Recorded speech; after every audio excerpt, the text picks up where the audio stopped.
கருப்பசாமி முன் பொய் சத்தியம் செய்தவருக்கு நேர்ந்த சம்பவம். ஒரு சிறிய கிராமத்தில் எல்லாரும் பயபக்தியுடன் வழிபடும் தெய்வம் கருப்பசாமி.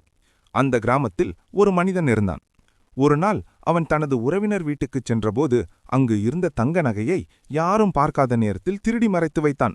சிறிது நேரத்தில் அந்த நகை காணாமல் போனது தெரிந்து வீட்டில் பெரிய குழப்பம் ஏற்பட்டது. கடைசியில் கிராம மக்கள் சொன்னார்கள், உண்மை தெரிஞ்சுக்க கருப்பசாமி கோவிலுக்கு போய் சத்தியம் பண்ணலாம். அனைவரும் கோவிலுக்கு சென்றார்கள்.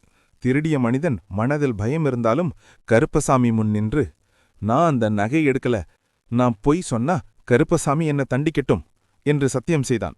முதல் சில நாட்கள் எதுவும் நடக்கவில்லை. ஆனால் சில நாட்களுக்குப் பிறகு அவன் வாழ்க்கையில் துரதிருஷ்டங்கள் ஆரம்பித்தது. ஒரு இரவு அவன் வீட்டில் திடீரென தீப்பிடித்தது. அப்போதுதான் அவன் செய்த தவறு புரிந்தது. அடுத்த நாள் அவன் கோவிலுக்கு வந்து, நான் தான் நகை திருடினேன், மன்னிச்சுடுங்க என்று அதை திருப்பிக் கொடுத்து அழுது ஒப்புக்கொண்டான். அதனால்தான் பெரியவர்கள் சொல்வார்கள், கருப்பசாமி முன் பொய் சத்தியம் செய்யாதே. மேலும் இதுபோன்ற ஆன்மீக கதைகளுக்கு இந்த சேனலை சப்ஸ்கிரைப் பண்ண மறக்காதே.